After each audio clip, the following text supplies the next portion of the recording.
इस लड़के को उसकी प्यारी लड़की ने अपने हाथों से मार डाला, क्योंकि उसने लड़की के पिता की मौत के बाद खुद के लिए लिखी चिट्ठी देखी, जिसमें लिखा था कि लड़की ही उसके पिता की हत्यारी है। ये देखकर जेसन को विश्वास नहीं हुआ। वह पूरी ताकत से मैरी के घर की ओर दौड़ पड़ा और मैरी को पार्क में बुलाया। जेसन ने मुस्कुराती हुई मैरी को देखा और यकीन किया कि मैरी कतई हत्यारी नहीं हो सकती, इसलिए उसने मैरी को कल अपने बनाए रॉकेट के प्रक्षेपण का गवाह बनने के लिए आमंत्रित किया।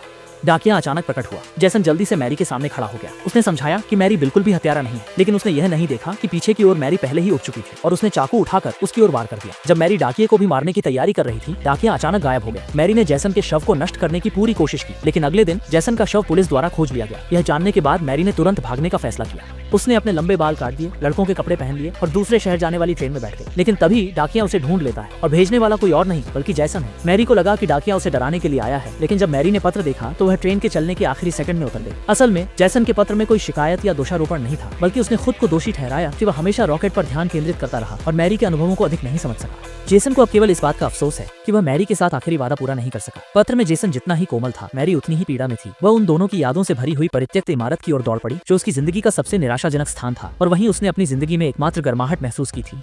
जब उसने रॉकेट का नामकरण देखा तो वह खुद को नियंत्रित नहीं कर पाई। उसने जेसन के नोट्स के अनुसार रॉकेट लॉन्च करने की तैयारी की, लेकिन रॉकेट लॉन्च की उलटी गिनती के दौरान एक पुलिस वाला भी उसे ढूंढ निकला। इस समय वह पुलिस वाले की बात नहीं सुन रही थी, उसकी नजरें सिर्फ उलटी गिनती पर थी। लेकिन तभी एक तेज हवा चली और पास की प्लास्टिक शीट रॉकेट पर आ गई और समय केवल 20 सेकंड बचा था।